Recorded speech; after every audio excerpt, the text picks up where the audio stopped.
Come on now.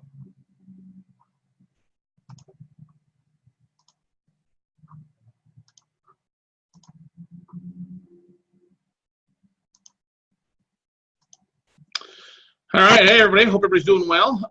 It is Monday night. Welcome to Note Night in America. Sorry to getting a few of the little things there rocking and rolling here for you guys. As always, I'm Scott Carson, excited to be here this Monday night, February 5th.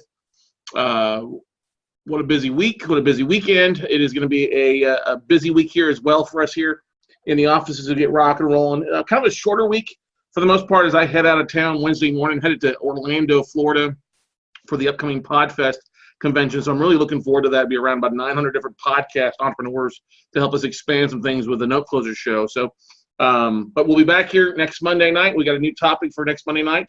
What that topic is, I don't know yet. So we'll figure it out sometime between now and then. Probably between now and tomorrow, I'll have a topic and get rock and roll there for you.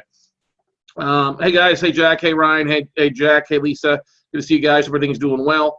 We'll get rock and rolling here on this information. Give me 1 second. I'm trying to tweak one other thing here real fast. Yo, Eric Hyde. Good to see you guys. All right, there's that. All right, there we go. That's looking better like it now. All right, so we're doing a live stream. We're good. All right.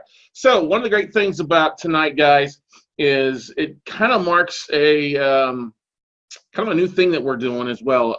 We've been doing these now for almost actually over 2 years, almost nonstop now, and seen a lot of great things come up from it. We'll continue to do these on a monthly basis for the most part. I will tell you, we will not have one on the 26th of the month here. I'll be out in San Diego for the Traffic and Conversion Summit, so won't be doing a No Night in America. But tonight's topic is always one of the biggest things that people ask to get more information. How do they raise capital? How do they do things? How do they do things more efficiently, or how do they do things legally? As this one thing, especially when it comes to raising other people, raising money or raising private capital in the new year. And yeah, that's right, money.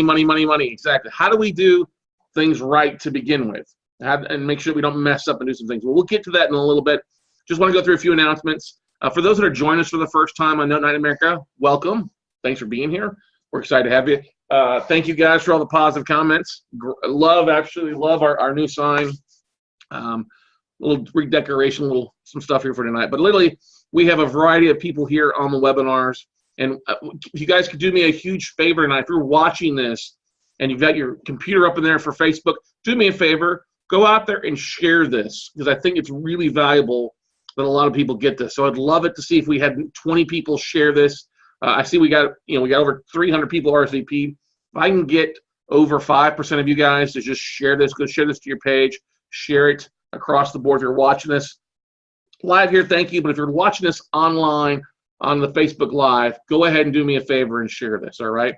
We have a variety of note investors, first, seconds, owner financing, non-performing, performing notes that join in on a weekly basis. We have people looking to get into note investing, looking to fund deals. So we've got a good variety of different people out here. Join us for this stuff, okay? And yes, calls are recorded. They are recorded. You can always catch our replays by going to weclosenotes.tv. And we've all started a new thing where we upload the audio into the podcast as a special bonus episodes. So if you're out traveling on a plane, in an airport, driving, you can always listen in not only to the podcast episodes, but you can actually grab the replays to these Note Night in America. As we started that first of the year, so we're pretty stoked about that.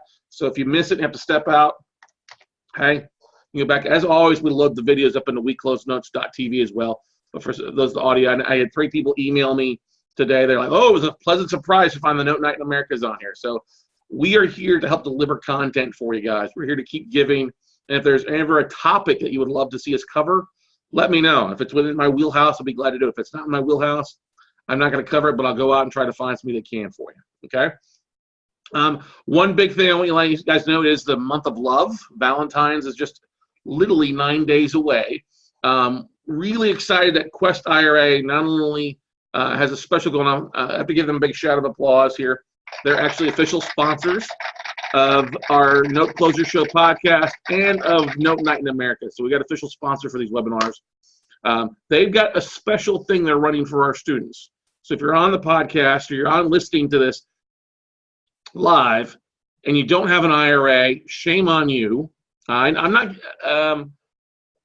Well, I know one of the biggest things that a lot of people look at is a retirement account. So if you look at specifically what has happened today with the market dropping, basically all the growth in the year. If you look at what Bitcoin has done in the last 90 days as well, ups and downs, you owe it to yourself to start putting things into an account, a self-directed IRA account, so you can start doing things and socking money away like I do, like a lot of people do, a lot of successful people do it. And Quest is doing this amazing special, all right? You can go out and open a new IRA, whether it's a traditional, a Roth, an ESA, HSA, sorry, it's not a has, spell check going there, HSA account. If you open a new account, it's going to cost you $100 in fees, okay? But what they're doing is if you open up any subsequent accounts for your wife, your husband, your kids, your grandkids, if it's in the household there for you, they're not going to charge you at the time, all right? You got to open all at once, okay? But literally, they're going to waive their account opening fees if you're opening more than one account. So open one account for yourself. Anything else you can open up for yourself, they're not going to charge. You have to do a couple things. One, if you're calling them to open an account, make sure you mention We Close Notes, and WCN is a special code, okay? If you're going to go to questira.com and download those forms, which you can, make sure you write at the top the referral source WCN, because that's the only way you're going to get that extra free fee. So if you have not opened an account, I can't tell you, that's a great way to put $100 back into your account for your kids, for your things like that. Would have been a fee. You could drop that in, put a Benjamin in there, and start getting that money working for you. So big kudos to them for willing to do that for February.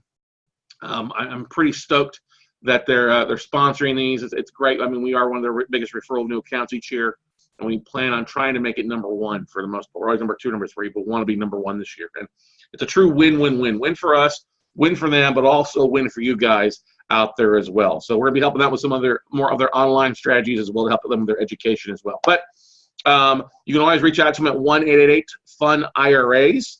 You can ask for Anne Marie, Rebecca, Ingrid, Beatrice. Who am I else missing?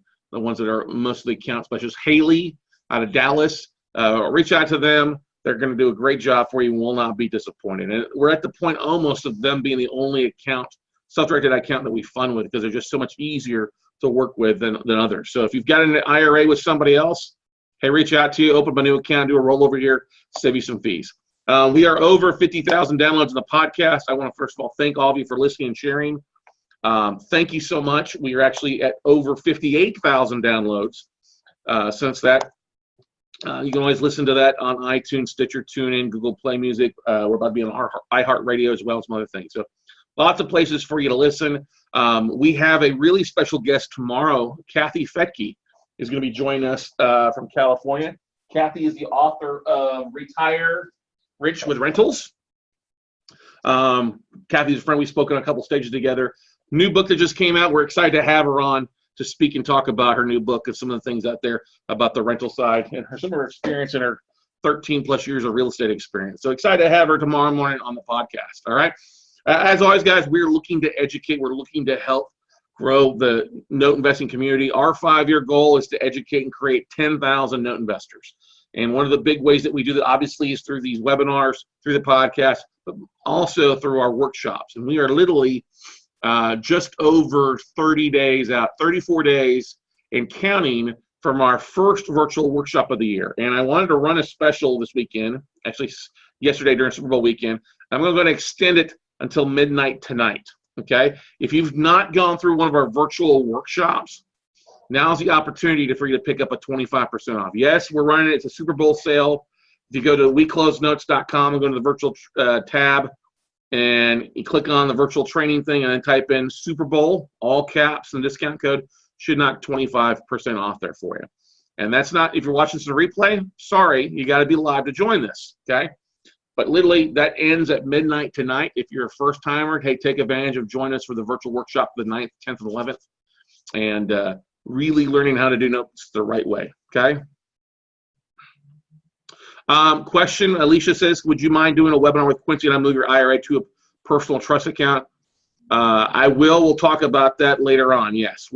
That's on the scenes, Alicia. That's on for at a later time, I'll tell you that, okay? Yes, this is being recorded.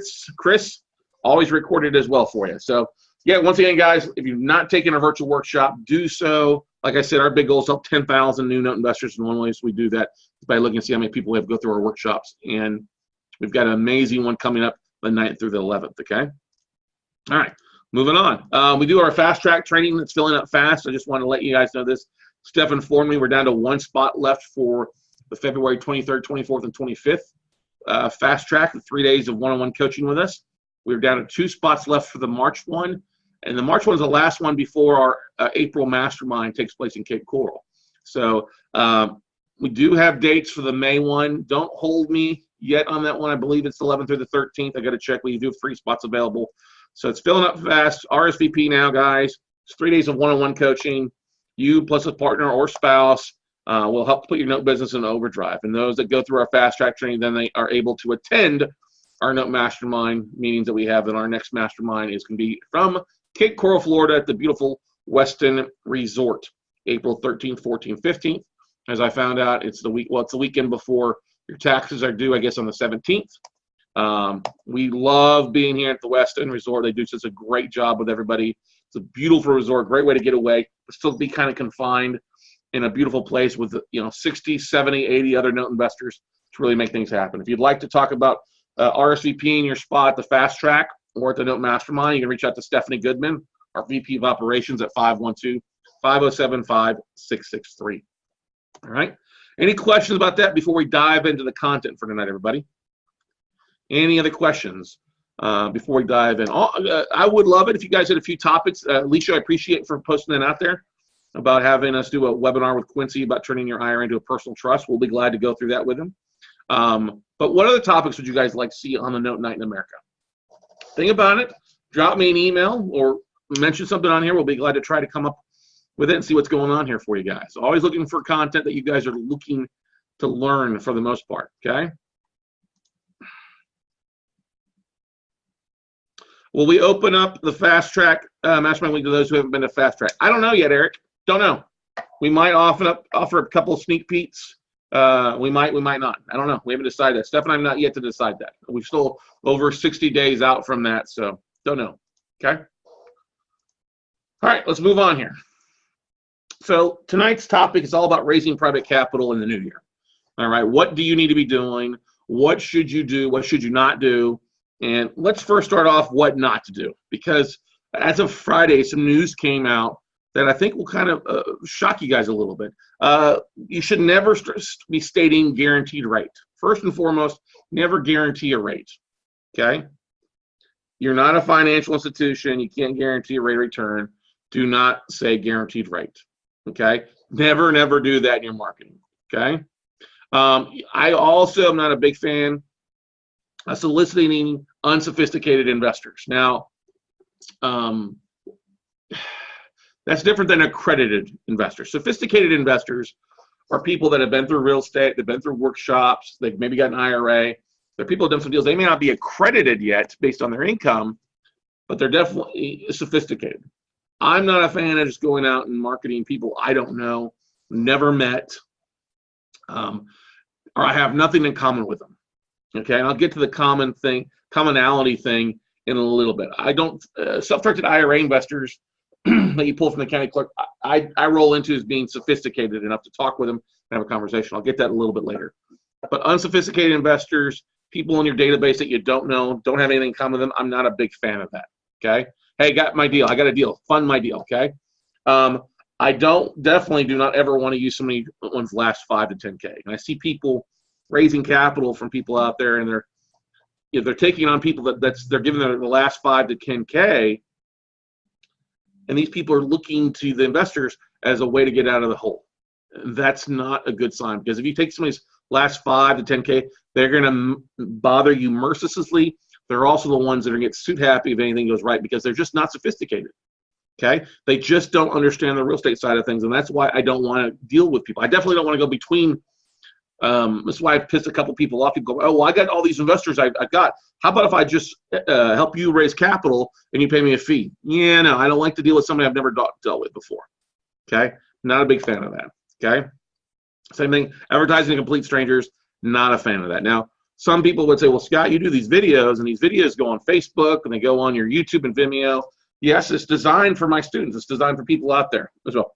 I also use it to help educate people on some things as well. But just advertising, sending out letters to, I got one in the mail today from somebody I had never known. He said, oh, so you're an investor. And I was like, man, this is such bad crap, okay? You don't want to end up being like J.W. Warr. If you don't know who J.W. Warr is, he's this guy who Friday got indicted, or he's been indicted for, he's actually he's been sentenced to 15 years in the penitentiary for, basically doing that. He was basically offering a guaranteed rate. He spoke at the Distressed Mortgage Expo. I can't believe they had him speak there. But he spoke at the Distressed Mortgage Expo, and guy already been indicted. He's indicted in 2010 for taking people's money and not doing things with it like he's supposed to be. That's a big no-no. But he's taking people that literally $10,000, $15,000. He didn't want to deal with anybody who had more than $25,000. And he came up to me actually, said, hey, Scott, can I refer some investors? Like, yeah, I'm good. Thank you. But he's gone to jail because he was doing shady things. And you can check it out by going to Austin American Statesman and doing a search for J.W. Warr, American Note Warehouse. Bill McCarro just posted an article about that from Paper Source as well. We're excited. We'll have Bill actually on next Tuesday, a week from tomorrow, on the Note Closers Show. But don't be like J.W. Warr. Don't be shady. Don't come across. There's just some shitty things. And what got him is the fact is that they indicted him, told him to stop doing business. He kept doing business for another couple of years, doing the same things. Don't do that. Be smart. Talk with your attorneys. Talk with people, but don't have a sign that says guaranteed 12% return. You should not guarantee anything. The minute I saw that, I was like, oh, God, I want to get as far away from this person as possible. Okay? And one of the things you'll see stuff pop up on Bigger Pockets about American Note Warehouse. Anybody done business with them? Yeah, just be very, very careful. There's a lot of people that get lost in money with J.W. Warr. Don't be like that guy, okay? Don't be shady. Don't come have the uncle in the business thing that he says. It's just not a good thing, okay? So let's talk about what you should do, okay? Build relationships. That's the number one thing. And I was trying to play Alabama's song, I'm in a hurry to get things done. I'm in a hurry, and I don't know why, because I see this happen all the time. I see so many people that go to a workshop or they come to the virtual or they go to an expo and they come home and they're like trying to get everything done at once. It's not going to happen overnight. If you're going to be raising capital, you want to build relationships with the people around you. Now, it's a different story if you already have pre-existing conditions with people or pre-existing relationships with people. And I still am a big believer that the three-touch approach is still good to do.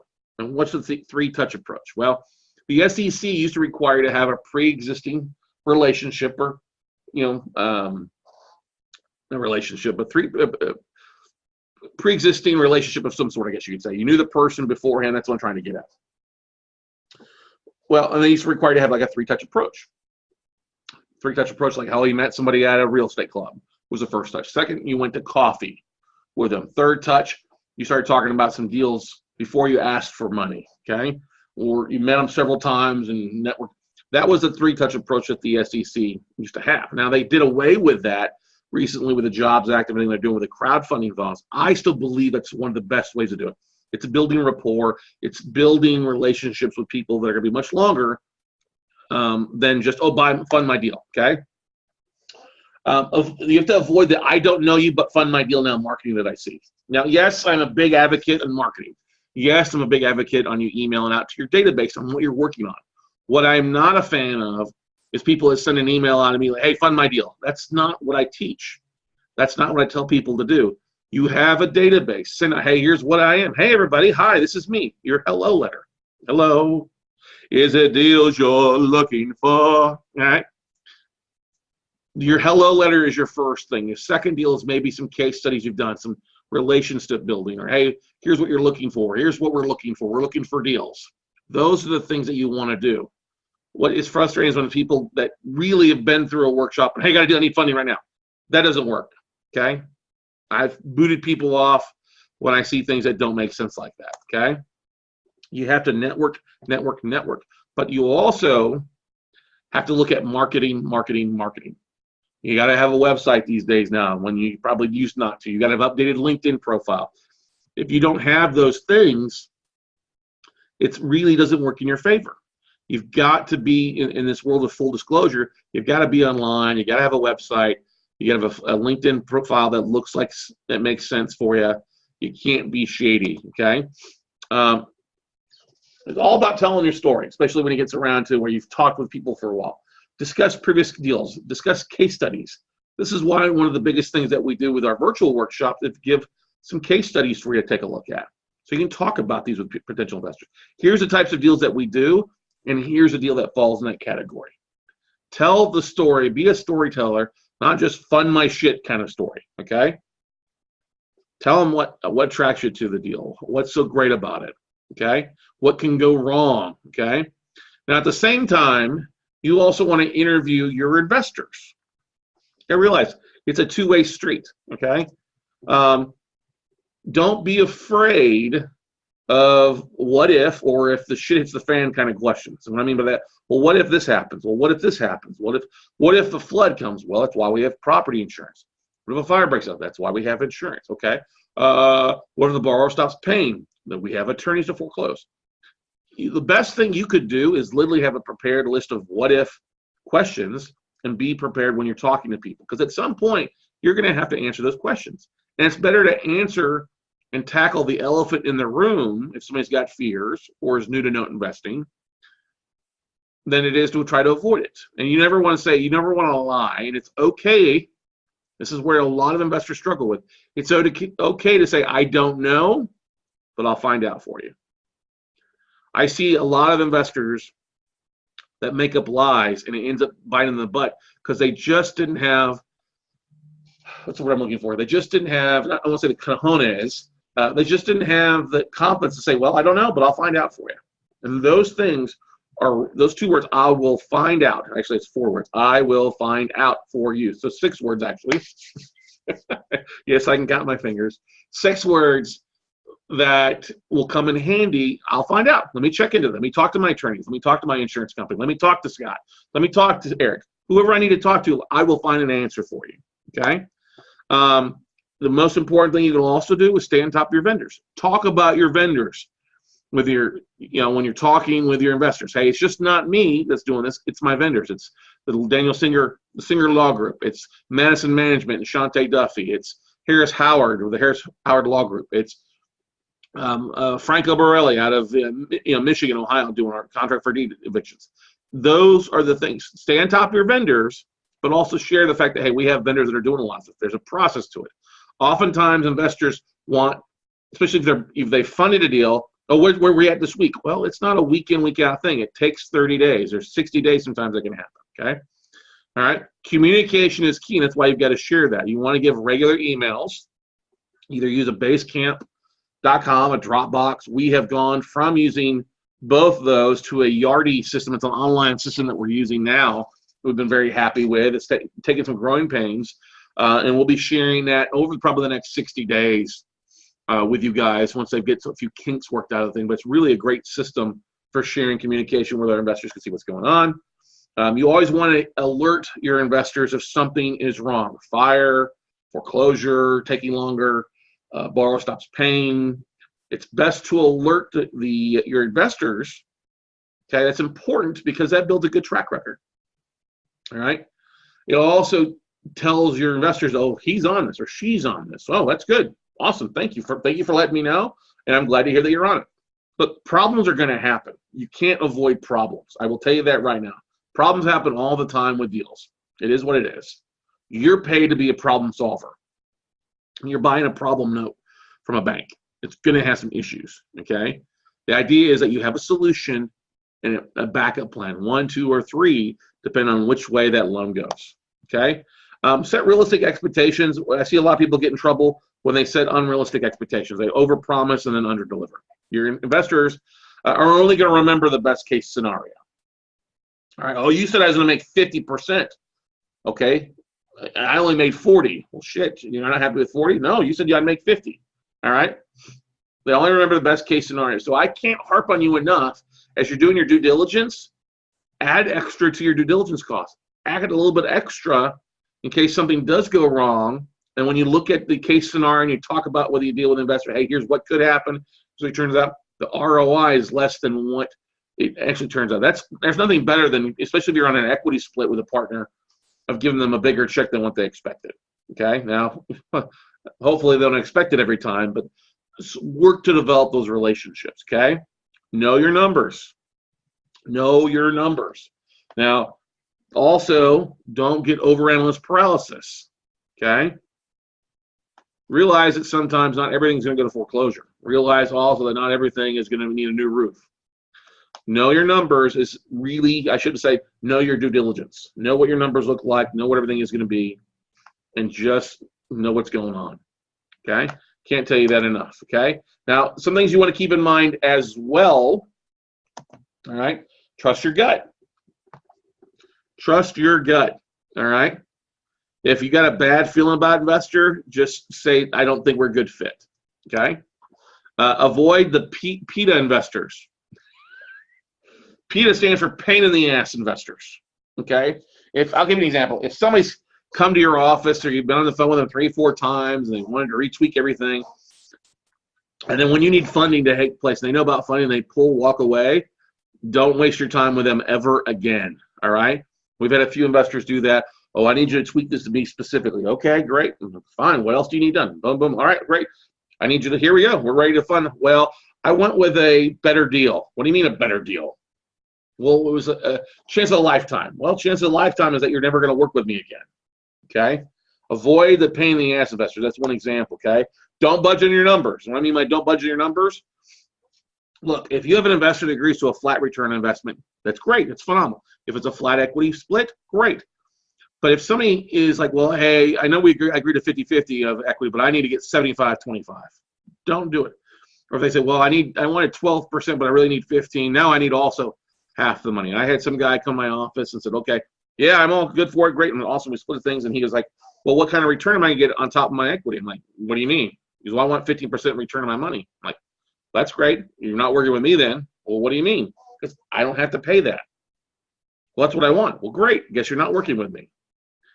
Sometimes the biggest power trip that you can have is to say no to somebody.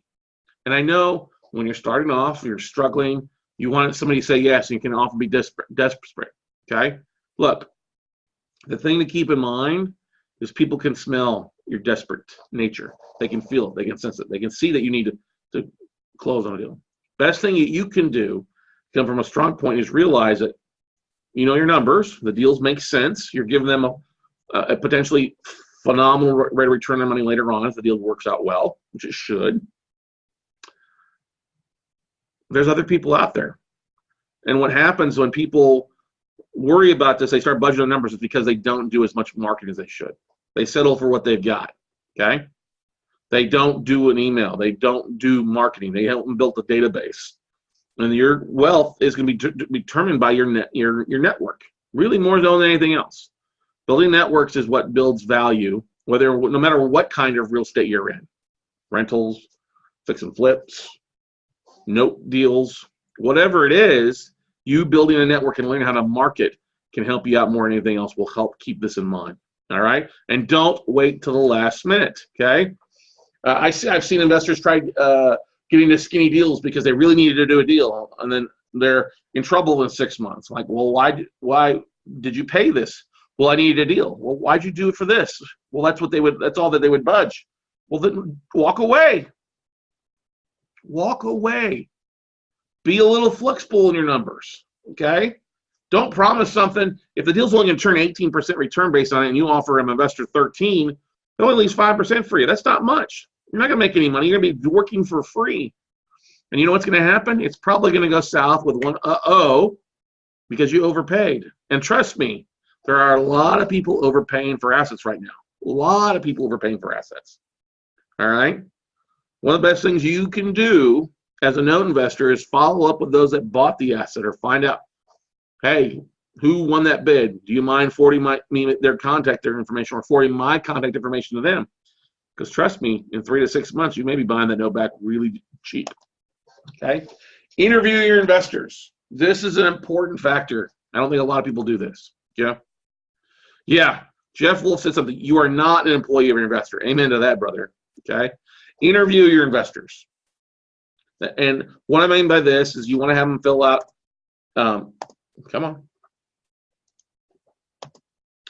You want to require your investor to fill out an investor profile sheet and then fill it out completely, you know, their name, their address, what they did before, what classes they've taught in real estate before, taken, not taught, what have they invested in before, their returns on that stuff. You want to have those conversations. You know, where's the money coming from? That's great. That's the first step. I always call it like the 3-step approach. But funny, when somebody reaches out to me and say, hey, Scott, I heard you at Quest IRA or been on your webinars. I want to fund some money with you. I'm like, great, that's awesome. I talked to them. What have you done in the past? All right. What are you looking for? Where's the money coming from? Okay, awesome. Well, I'm going to forward you over an investor profile sheet. All right. And you know what, guys, if you're on here for the first time, we provide a copy of our own investor profile sheet in the workshop, in the virtual workshop. Okay. So that people can fill that out and then you guys send it back into me. And I'm going to also ask for a thing. I need you to send me a pledge letter. Well, what's a pledge letter? Well, pledge letter is just an email. So, hey, Scott, it was great talking to you. I'm looking to put 25 or 50 or 100 with you out of my IRA. And yes, I do ask them to attach proof of funds. Now, that's with the Quest IRA account. That's usually, I'm not going to have it asking anybody to provide proof of funds. I like it. They provide statements. Great. If it's somebody that's not with Quest, it's somewhere else, and I can't make a phone call and say, hey, is this person real? I'm going to require it. And a proof of fund doesn't have to be anything. It's a bank statement, it's a retirement statement. Those are pretty easy things. The things I don't accept are letters from mortgage bankers. Those aren't worth anything that they're written on everybody, okay? Or a hard money lender giving proof of, you're not gonna have a hard money lender that's gonna fund your note deal. So make sure you understand that, okay? If somebody needs a proof of funds from me, sure, I can write a proof of funds letter relatively quickly. It's not a big deal, but not everybody has that. But this is the thing. Keep in mind this, trust your gut. If somebody's giving you shady feelings and they're not returning your calls in a timely fashion, email, they drag stuff out. I have stopped dealing with several people who were supposed to fund something. They drug their feet. They got around to it. When they knew, I said, listen, I'm trying to get this thing funded by Friday. And then come Friday, I'm still like, where's this information at? All right. That happened to me just recently. One guy's all gung-ho. I got another thing. Oh, yeah, perfect. JV agreement's great. I'm like, dude, I got to fund this on Friday before I leave. Oh, I was hoping we could talk this next week. I'm like, what the hell? We've talked. That just tells me they're not going to fund a deal. And it is what it is. I trusted my gut, and I reached out to backup funders and had them rock and roll. Now, one thing you may be asking, well, Scott, I'm brand new to this. I don't have backup funders. Look, guys, I started with making phone calls to people that I knew, people I had met out networking at events and expos, and said, hey, I visited with you. I got a deal I'm working on. I would love to visit with you. Here's what's going on. I just knew my numbers, and I just talked to people. All right? And one good thing, too, you may want to do this, is if you're dealing with somebody who's brand new and they said they funded other deals, I ask, okay, great, who have you funded? What other deals have you funded? Who have you dealt with? Great. You know, if it's somebody I don't know, hey, do you have their contact information? Same thing. They may ask you for references. Great. Awesome. Here's my references. Please give me yours. And they don't, somebody says they got money with Quest IRA, things like that. Great. That's pretty good for me for the most part. But if they have never done a deal before, well, that's why it's important in the investor profile. What have you done? I've got a couple rental properties. Great. Let's, how's that going for you? We haven't done a deal yet. Okay, fine. You're brand new. That's fine. Let's work with you to get things rocking and rolling. Okay. Any questions about that before we kind of dive into kind of what we're doing this year, a little bit different than what we've done in the past? Anybody have any questions about what we discussed so far?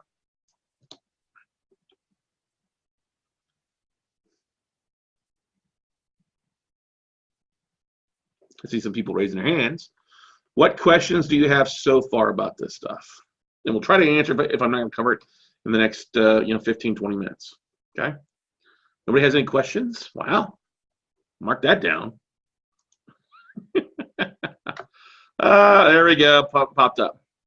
Brad asks, is there a minimum investment? Yes, Brad. I always want to do a minimum investments. Okay? And over time, you probably start off with somebody at 25 grand and you grow from there. And our kind of minimum is like at 50K. We prefer 100, but we'll talk with people for 50 because I meet a lot of people that they're getting their first note deal in, and that's fine. If somebody tells you they got 200 1,000 invest, I usually go at 50% of that. Okay, great. Let's start with 100. Well, I got 100. Okay, let's start with 50. Okay. Those are the things that we look at. Okay.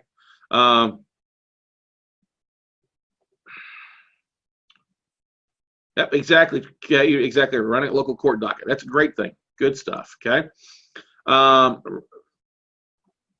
Look, if so, I will not do something that got 10 grand usually, unless I know them and they're an existing investor. I have done 15K for a couple investors on a couple situations, but usually we're looking for at least 25 to 50. Rarely, I won't ever do that for somebody who's brand new. I don't know them. Okay. But yeah, rates of return to offer investors. Jeffrey, that's a great question. I would always ask them, and that's why you have an investor profile sheet. Said, what have you invested in before?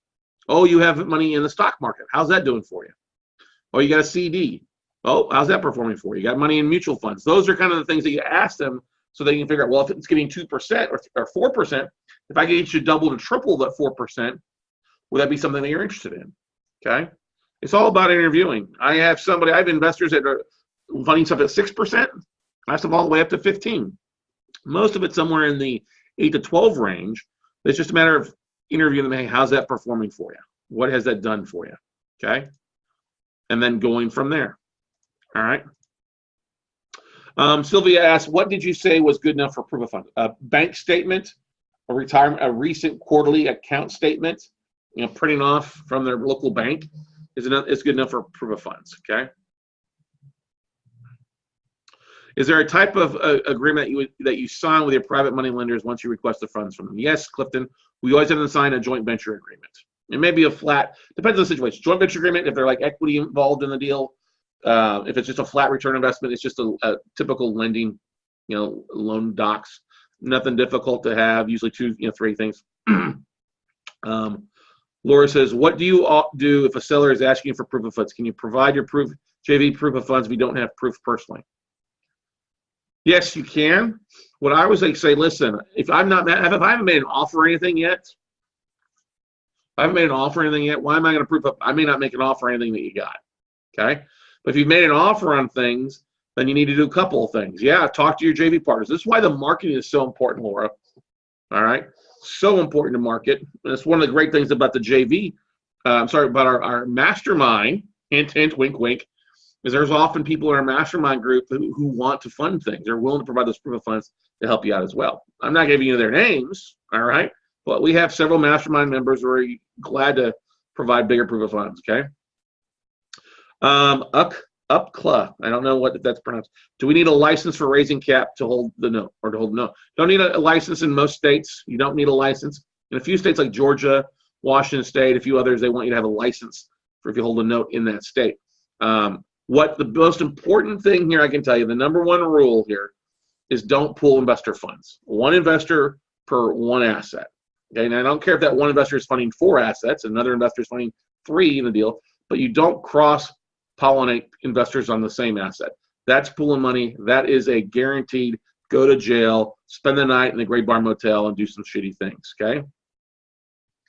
Jeffrey also asked a question here, do you think it is better to keep it a fixed return or a lower fixed preferred return with an equity kicker? Jeffrey, I have different situations for different investors.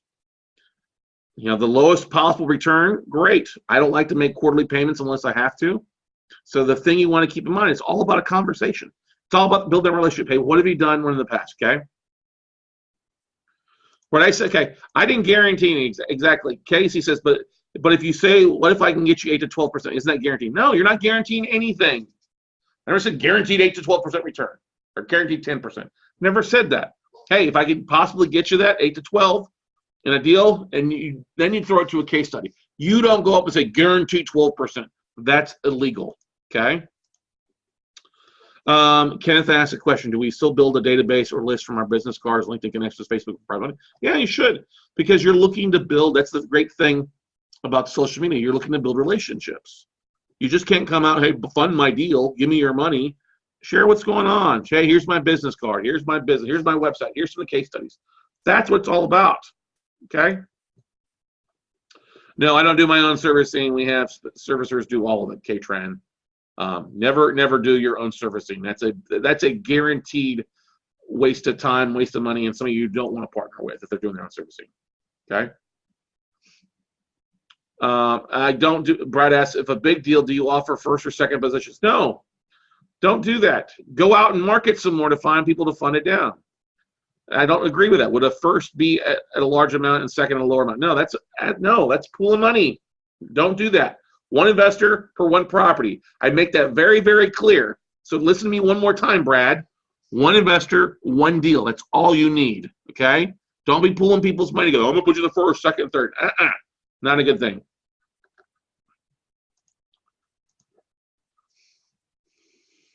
Okay, when you're doing a loan from someone, don't you have to state a percentage of interest? That's correct. There's loan documents that would pay this out at 12%, but you're not guaranteeing that. Things can go south. The last thing you want to guarantee is that's a different thing than signing on a loan document. Okay, it's a different when you're signing on a loan document because that's a loan document. Go get a hard money lender, they're going to lend to you at 18%. You sign all the loan documents. Okay, that's what you do with that. That's fine. But if it's going to be a joint venture partner, never promise return. Rate to return. Sorry, getting all excited here. Great questions. Great questions. Dave asked, what's a pledge letter? Pretty much, hey, I pledge allegiance to the flag of the United States of America. I pledge allegiance to Scott Carson that I will use my money to fund your deals. It's kind of similar to that. All right, Dave. It's an email. Little email. Hey, Scott, it was great talking to you yesterday. This is Dave Fernecki.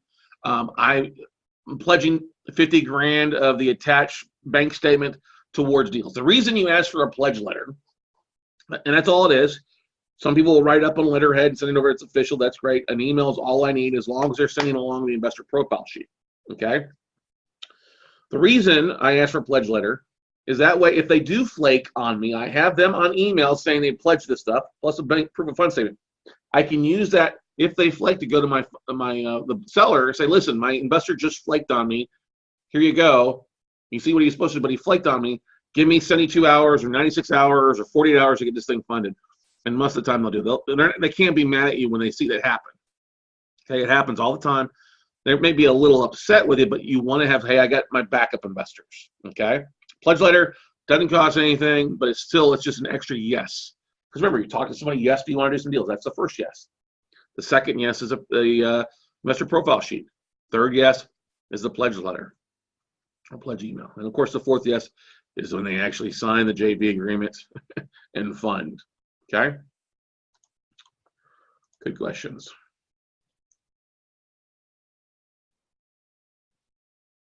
Ann says, you said don't pool investors on the same note. Isn't it common for people to be in investment clubs? They might form one LLC. Would that be considered one investor or a problematic situation? That's a great question, Ann.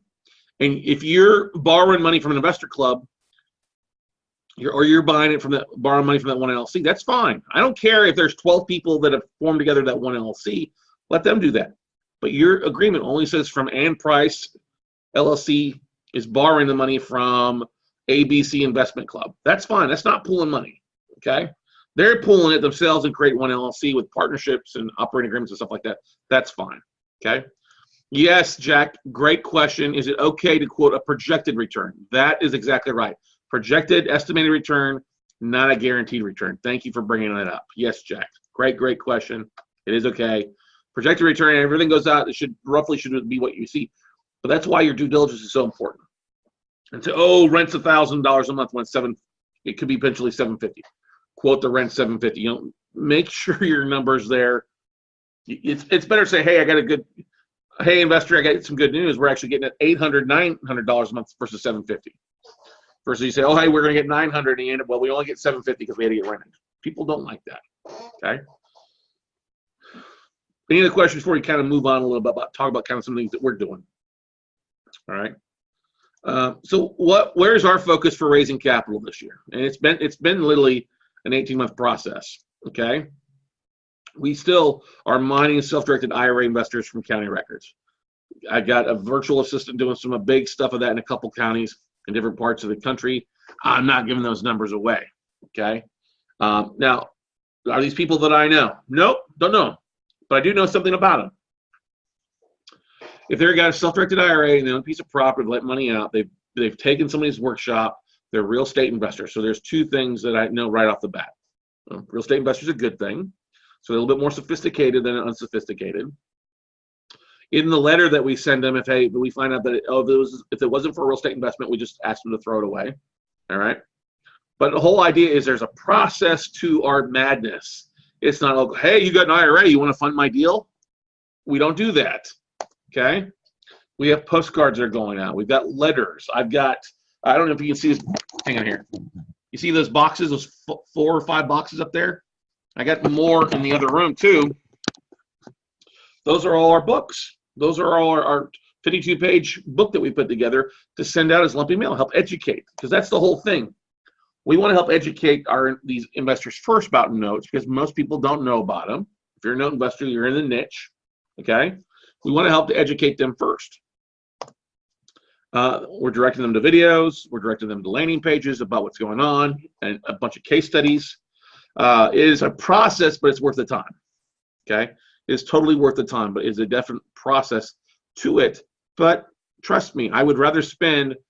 I'll spend $5,000 on books when the buying and the shipping to get 100 investors, to get 50 investors.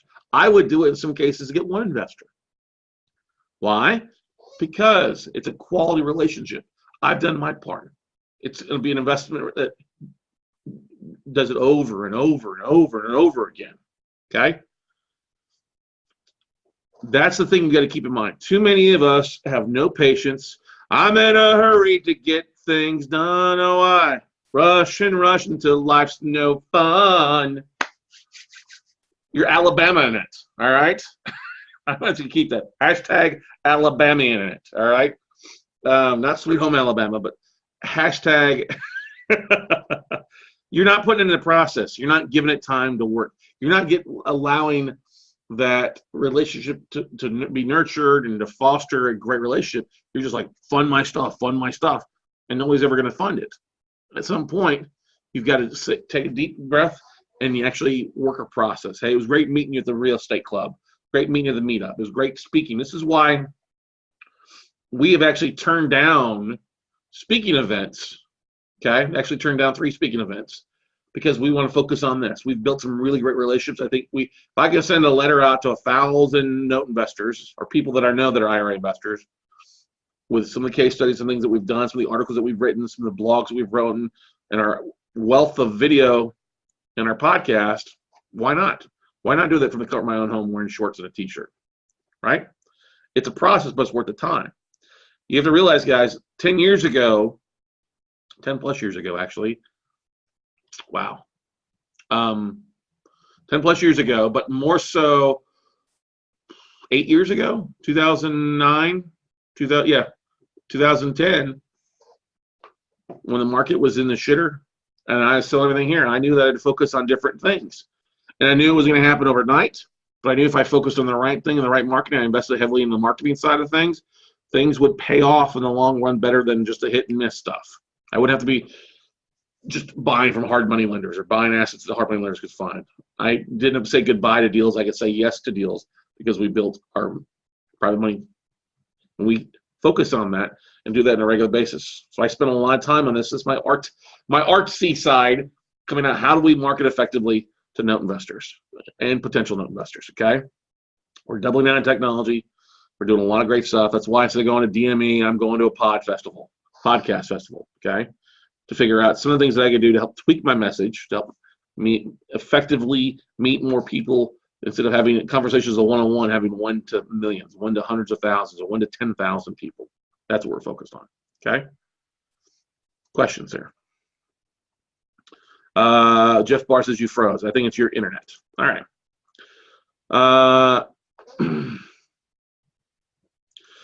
You're not going to get this, so forgive the preemption. Are you using online marketing, AdWords, AdWord nerds, etc. for paper? I don't use pay-per-click. We use a lot of Facebook marketing because we build these lists of people or things like that, and then we market to them. I don't use any AdWords whatsoever. Now I do. I take it back. I take that totally back. That's actually, well, we're not using it now, but our website is doing so well. with the SEO, we're starting to use some AdWords that we're going to get paid on stuff. So our website does such a great job with the SEO. We're setting up AdWords accounts to actually get paid from other people using our click stuff. Okay. Clifton says, I've heard you say before that you always get the deal first, then get this funding second. Money follows good deals. Still true? Is it a good idea to start the process before getting your first deal? Look, you've always heard me say that, Clifton, but I've always said you need to start marketing from day one. This is why it's important to set this up so that when you have the deal, you can deliver it. If all you do is focus on the deal and you've not created your database, your connections online, your networking, you might as well just go do something else.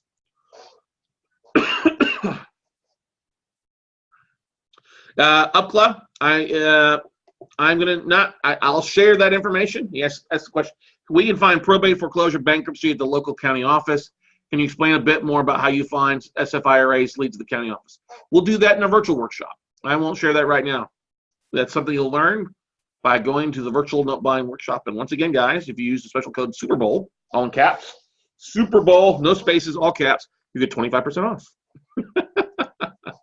All right, your marketing's got to be first on stuff, but you got to put that. If you don't have that things in place, take the time to build your LinkedIn connections up. Take the time to go to the meetup groups and network. Okay, take the time to put your contacts into an email and start marketing. Hey, everybody, I don't have a deal yet, but this is what I'm working on. Tell your story.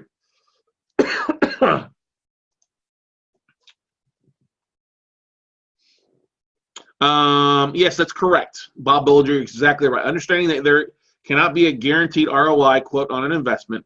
You have verbiage in a JV where you offer a loan at a set rate of return.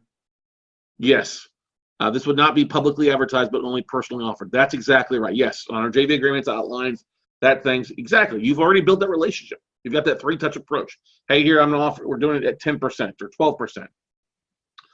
You'll pay you a 12% return on investment for 12 to 18 months. Yeah. You're just not going to go out in public and say, guaranteed 12% on a big sign on your t-shirts you're walking around in the mall. That's not what you want to do. That's asking for the Attorney General or the State Securities Board to show up at your office. Okay? Our book, yeah, I plan on giving a bunch of those away. Shipping those out to IRA investors. All right? Definitely. Okay? And we didn't spend months writing the book. I spent some time. I filmed a bunch of videos, a bunch of webinars and some educational stuff, and then I got it transcribed on rev.com. All right, then I hired somebody off of Upwork to edit the book and put it together, and then somebody to use the cover art from Fiverr. So all in all, it cost less than $1,000 to write the book. Okay, not difficult, easy to put together. Now that's something that we've sent out. 4,000 people picked up the book. My goal is to get to 10,000 by the end of the year. It is what it is. That's what we want to do. Okay. Questions. I mean, there's so many different facets of raising capital, guys. We go into. We spend all day here. This is why we spend a large chunk of time on this on the virtual workshops, guys. We go through that. I give you my examples. I give you. There's actually in the 200-page manual, you've got forms, you've got verbiage, you've got questions, you have the investor profile sheet, we have case studies. We actually have like an 11-page case study on a large deal that talks about the marketing plan. It's literally like a marketing plan outline for you to share with your investors to help them see what's going on. It's phenomenal, really, really phenomenal. And yes, of course, we'll walk you through step by step how we find IRA investors at the local county clerk's office, the local deed office, all that good stuff. All right. Questions? How often do you feel you can turn our investment? I tell people, look, the investment's going to be tied up for 12 to 18 months. I never promise less than 12 months. I've done it before, and it bit me in the butt. When I said 6 months, look, I'm going to give you a good above-average return on investment. It's going to take me 12 to 18 months to do it. And I guarantee you, you might make a faster 25% return on this faster deal over here, but how long is your money going to be tied up? 3-6 months on the fix and flip, but then you're waiting to deploy it again. So really, you made a 12% return because your money was only out half the time. Okay? So that's a great question, Jim Maya. Good to see you, buddy. Hope everything's going well in Houston. We got to talk some more. All right. Well, we'll get four more questions that popped up. All right. Instantly. All right. Do I put any type of time limit on investors? Yeah, 12 to 18 months on the deal. And then we can reevaluate things depending on where it's at. Okay. Do I set up an escrow account with your bank for investor funds not in your business account? No, I mean, I have a separate account for payments to come into. What happens when you get money from servicers, they wire the money to your account. And then you just get, they tell you what's come in. You just got to basically figure out, okay, that's with that bank, it's with this asset. All right, here me do my splits, or we go from there. All right. Set up an escrow account for every note would not be a smart thing. Is the virtual training the Note Camp 5.0? No, the virtual training is not Note Camp. Note Camp 5.0 is not till April. All right. That's the Note Camp 5.0 is 4 days of 30 plus speakers. The virtual note buying workshop is nuts and bolts, 3 days, 9th, 10th, and 11th, nuts and bolts, me, and a few speakers, not like the Note Camp aspect of things. Okay. Brad asked a really good question. Is it most effective to find investors for properties that are in the geographic area? I think first you need to find investors around you and then in other areas. I'm a little bit different though, because I don't have that many local investors here in Austin, because most of my deals are outside of the Texas. I have Houston, Dallas, some in Austin, some in San Antonio, but most of our stuff is come from actually outside of Texas investors. It come from me speaking and other things like that. So for most people, I think it's best to raise capital locally, wherever you're at. And then secondly, if you've got properties outside of your area, mine or farm the, farm the area around those properties. Okay. Karina says, what if they want the money sooner than the 12 to 18 months? Then don't do the deal with them, Karina. If they want it done in 6 months, don't do it. Move on, find somebody else. Say, next. No, no. You got to be with me 12 to 18 months. You got to be serious, girl. Come on. All right. Nope, Sandy, I won't share any other fishing holes tonight. We'll cover that in the virtual workshop. Okay. George asks, is it still best to offer a 50-50 split if the note becomes performing for us a newbie anyway? No, you may want to do a flat return. It all depends. Look, offering returns is all based on what your conversations are with your potential funding partners. Maybe your investor doesn't want 50-50 split. Maybe they'll just want to get a flat 6 to 8% return on their money because they need something coming in every quarter. It's all about interviewing, George. Okay. When I meant when you take investors' money for a deal, where do you have them send? Okay. So yes, I'll have them send it to an escrow account, and then we'll have the attorney wired out. I mean, I have separate account that stuff gets wired into because we do it on a regular basis. But somebody brand new who's working with you brand new, yeah, he gets up an escrow account with an attorney for $500. It's well worth it.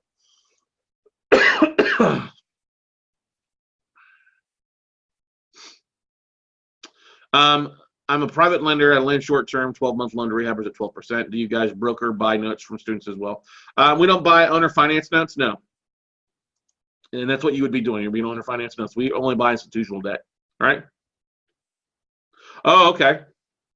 Karina asked a good question. So she meant, so no, I mean, when they sign the documents and then they want their money back before the 18 months, do they charge them a penalty? I sure as hell do, and it's outlined in the JV agreement. If they want their money back, if it's a 12-month agreement and they want it back before 11 months, there's a 25% penalty. It'd be the same thing if they had a CD or annuity. So if they were to lend 100 grand with me and they need their money back in month 9 or month 10, they're only gonna get 75. You better believe it. Okay. All right. No, Gail, no. You know this. Our virtual workshops are nut and bolts workshop. It's $6.99. Okay. Tonight you get 25% off of that. No, that does not give you a ticket to our masterminds. Our mastermind and our fast track are joined together. Okay. All right. No, you can't get into that for $700. Okay. Gail, you've talked to somebody, I believe, you've already talked to Stephanie about this too. So you know better than that. All right. You know the cost for a mastermind. The virtual workshop is one thing in itself. Our fast track is our coaching. The mastermind is all our coaching students come together. No, you don't get to go to that for $500. Doesn't work that way. All right. Link for the Super Bowl training event. Yeah, weclosenotes.com virtual training tab. And you'll see the opt-in from there, Dave. So let me walk you through that real fast. So all you got to do, very simple. Let me share here real fast with you guys. Hang on. If you want to get signed up for our workshop, go to weclosenotes.com. It's our homepage. And the internet's a little slow tonight. And then you see the training tab right there. And you see virtual workshop. Click there.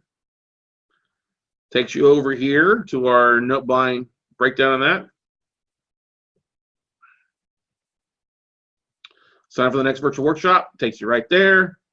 That takes you into your shopping cart. Add to cart for $6.99. Go over here next to special code Super Bowl. Hit apply, and bingo, bango, bongo, and drops it down to $5.25 or $5.24. Okay. Questions? Now, Bob, you can market that stuff. I appreciate it, but yeah, you can do your own marketing. I'm busy. I'm too busy doing my own stuff. I can't sit there and send lists to you for stuff. I'm not going to do your work for you. Okay.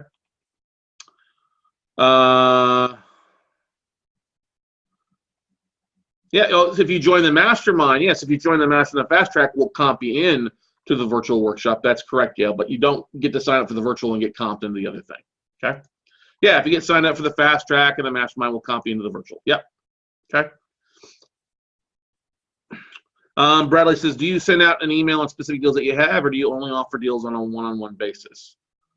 I will sometimes send out, depends. If you've been marketing for a while, Bradley, all right.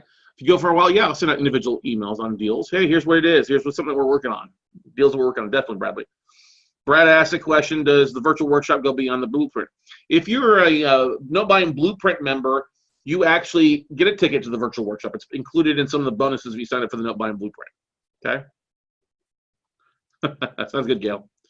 All right, guys. What other questions do you have about funding here?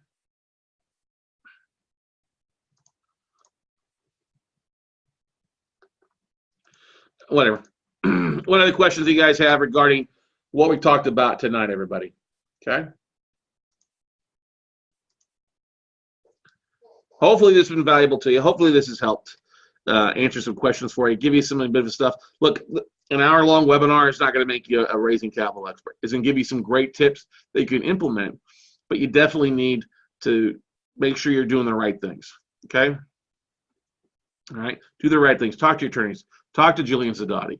Talk to your local real estate clubs. Okay.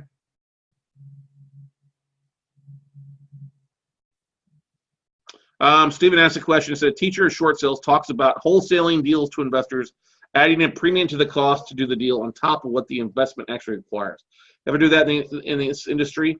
And you mean talking like a management fee on that, Stephen? That's a bit of a longer question than what we're talking about. Yes, Patrice, that's a great question. Yes, I do recommend that virtual Note Buying workshop for beginners. That's the starting point for people to get things rock and roll. Yeah, that's what we used to call it, Note Buying for Dummies. All right. Okay. Thanks, Kay. Appreciate it. As always, guys, we're always record these things. They're available. If you get your taxes done, congrats. Awesome. All right. That's going to wrap it up for tonight, everybody.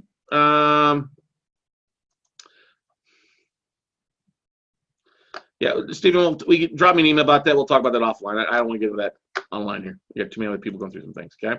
Guys, thanks for all the great questions. Thanks for attending tonight. For those that shared this from Facebook, thank you so much. Appreciate it. Go out, make something happy. Hi, Marissa. Hey, Jack. Good to see you guys.